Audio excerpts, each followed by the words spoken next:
Hello friends, आज की इस वीडियो में हम इलेक्ट्रिशियन इंटरव्यू क्वेश्चंस के बारे में बात करने वाले हैं। हम ये बात करेंगे कि इलेक्ट्रिकल के इंटरव्यू में जो भी इलेक्ट्रिशियन का इंटरव्यू होता है उसमें कौन कौन से क्वेश्चन जो हैं वो पूछे जाते हैं। तो ये जो है वो मैंने यहाँ पे 6 क्वेश्चंस लिखे हुए हैं पहले ही। सबसे पहला क्वेश्चन आता है what is UF and MFD. ये कैपेसिटर में जो है वो यूएफ और एमएफडी लिखा हुआ होता है, इसका पर्पस क्या होता है।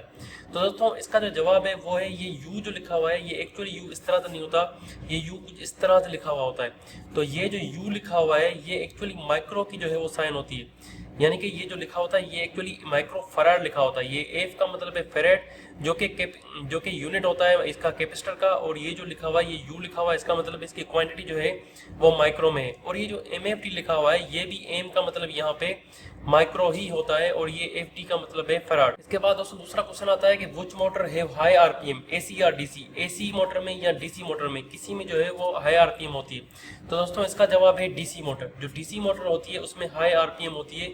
आपकी एसी मोटर जो है वो मैक्सिमम 3000 आरपीएम तक होती है। ठीक है, जो एसी मोटर होती है वो मैक्सिमम 3000 आरपीएम तक होती है।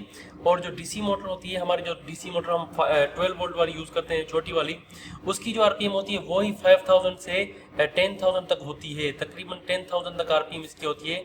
तो अगर आपसे इंटरव्यू में क्वेश्चन पूछा जाता है कि एसी या डीसी किसी की जो है वो आरपीएम हाई है, तो आपका जवाब होना चाहिए डीसी, क्योंकि डीसी की आरपीएम आपकी ज्यादा होती है और एसी की आरपीएम मैक्सिमम 3000 तक होती है। उसके बाद दोस्तों क्वेश्चन पूछा जाता है कि ट्रेन में कौन सा मोटर जो है वो यूज होता है। तो ट्रेन में एसी मोटर यूज होता है या डीसी मोटर यूज होता है। तो जवाब इसका जवाब है आपका जो है वो ट्रेन में जो पुरानी ट्रेन होती है उसमें डीसी सीरीज मोटर यूज होता है। यानी कि आपका जो मोटर है ये मैं यहाँ पे 3 जो है वो कर देता हूँ कि ये 3 का जवाब है आपका जो है वो डीसी सीरीज मोटर। आपकी जो ट्रेन में मोटर यूज होती है वो डीसी सीरीज मोटर होती है ये, लेकिन ये मोटर जो है वो ओल्ड ट्रेन में होती है, यानी कि जो पहले ही ट्रेन हमारे यहाँ पे पाकिस्तान इंडिया में चल रही हैं वो ट्रेन में जो है वो डीसी सीरीज मोटर यूज होती है।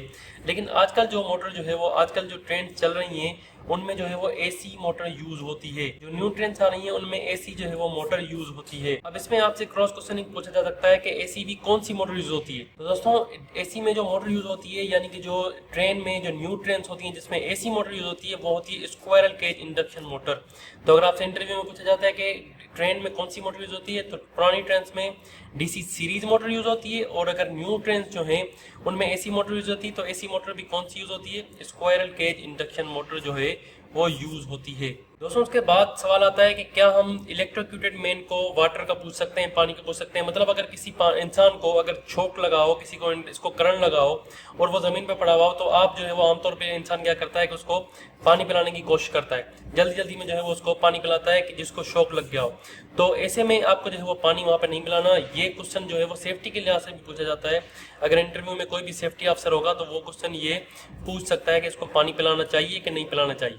तो पानी नहीं पिलाना चाहिए। अगर कोई भी किसी भी इंसान को जो है वो शॉक लगा हो तो उसको पानी बिल्कुल भी नहीं पिलाना चाहिए। उसके बाद दोस्तों क्वेश्चन आता है what is difference between AC and DC. अब दोस्तों ये एसी एंड डीसी का यहाँ पे जो है वो एसी अगर इंटरव्यू में क्वेश्चन पूछते हैं कि एसी और डीसी में क्या पर्पज है, तो आप उसको जवाब देंगे वो है फ्रीक्वेंसी का। अब यहाँ पे आपको पता है कि एसी का मतलब है अल्टरनेटिंग करंट, ये मैं आप इसको 5 कर देता हूँ, अल्टरनेटिंग करंट, और डीसी का मतलब है डायरेक्ट करंट। लेकिन यहाँ पे जो है वो इसका फुल फॉर्म नहीं पूछ रहा, यहाँ पे पूछ रहा है कि एसी और डीसी में पर्पस क्या है। तो आपका एसी जो है वो अल्टरनेटिंग का मतलब है वो कभी आपका, अब मान लीजिए इसमें जो फ्रीक्वेंसी मैंने बात की, तो डीसी में जो है वो फ्रीक्वेंसी नहीं होती और एसी में आपकी फ्रीक्वेंसी होती है। तो इसका मतलब क्या होता है, एसी में आपका जो वेव फॉर्म होता है वो कभी पॉजिटिव होता है और कभी नेगेटिव होता है, लेकिन डीसी में आपका जो वेव फॉर्म होता है वो कंटिन्यू एक ही डायरेक्शन में मूव हो रहा होता है, वो पॉजिटिव ही होता है। ठीक है, उसमें जो है वो नेगेटिव की तरफ जाता ही नहीं है, वो हमेशा पॉजिटिव ही रहता है। ठीक है, अब यहाँ पे इसकी फ्रीक्वेंसी का मतलब है कि ये फ्रीक्वेंसी का मतलब है आपके जो है वो वोल्टेज या करंट जो भी है वो कभी अप जाएगा और कभी जो है वो डाउन जाएगा, कभी पॉजिटिव कभी नेगेटिव। लेकिन डीसी में आपकी फ्रीक्वेंसी वो होती ही नहीं है। उसके लिए एसी और डीसी में जो फर्क होता है वो आप इंटरव्यू में जो बताएंगे वो बताएंगे फ्रीक्वेंसी का, कि डीसी में फ्रीक्वेंसी नहीं होती, एसी में फ्रीक्वेंसी होती है। इसीलिए डीसी आपका जो है वो एक ही डायरेक्शन में फ्लो करता है। उसके बाद दोस्तों क्वेश्चन आता है कि which water is used in batteries. जो बैटरी में पानी यूज होता है वो कौन सा होता है। इसमें आपको जो है वो कुछ ऑप्शंस भी दे सकते हैं। वो ऑप्शंस हो सकते हैं कि आरओ वाटर, डिस्टिल्ड वाटर या नॉर्मल वाटर। तो इसका जवाब है आपका डिस्टिल्ड वाटर। आपको सबसे पहले ये पता होना चाहिए कि डिस्टिल्ड वाटर जो है वो बनता कैसे है। ठीक है, डिस्टिल्ड वाटर क्या होता है कि आप जो है वो किसी भी बर्तन में आप पानी डाल दें, ठीक है, उसके नीचे जो है वो यहाँ पे आग लगा लें।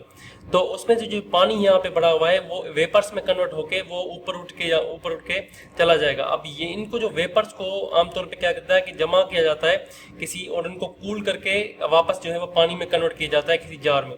ठीक है, तो ये जो पानी है जो वेपर से निकल के फिर वो पानी में कन्वर्ट हुआ है, यानी कि पानी से वेपर्स में कन्वर्ट करके फिर वो वापस पानी में कन्वर्ट कर रहे हैं, इसको कहते हैं डिस्टिल्ड वाटर। इसमें क्या होता है कि जो भी इसमें इम्प्योरिटीज होती हैं, जो भी इसमें नमकियात होती हैं, वो सारी निकल जाती हैं, सिर्फ प्योर H2O होता है।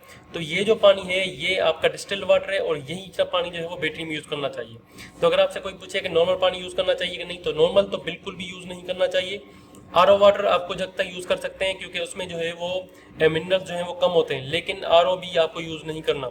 आप चाहे तो AC का जो पानी होता है, जो AC में से निकलता है, एयर कंडीशनर की यहाँ पे बात कर रहा हूँ, तो AC से जो पानी निकलता है वो आप पानी बैटरी में यूज़ कर सकते हैं, क्योंकि वो भी आमतौर पे डिस्टिल्ड वाटर की तरह ही काम करता है। ठीक है, नहीं तो आप जो है वो डिस्टिल्ड वाटर को यूज़ करें। तो दोस्तों ये कुछ इंपॉर्टेंट क्वेश्चंस थे, ठीक है, जो कि आपके इंटरव्यू में पूछे जाते हैं। ये इसका पार्ट 1 है, मैं इसमें पार्ट जो है वो दूसरे भी लेके आऊँगा इंशाल्लाह आपके लिए। तो अगर आपको ये वीडियो पसंद आई हो तो आप इस वीडियो को लाइक एंड चैनल को सब्सक्राइब जरूर करें, साथ में बेल आइकन भी प्रेस कर दें ताकि आपको नोटिफिकेशन मिलती रहें। Thank you for watching. Allah हाफिज़।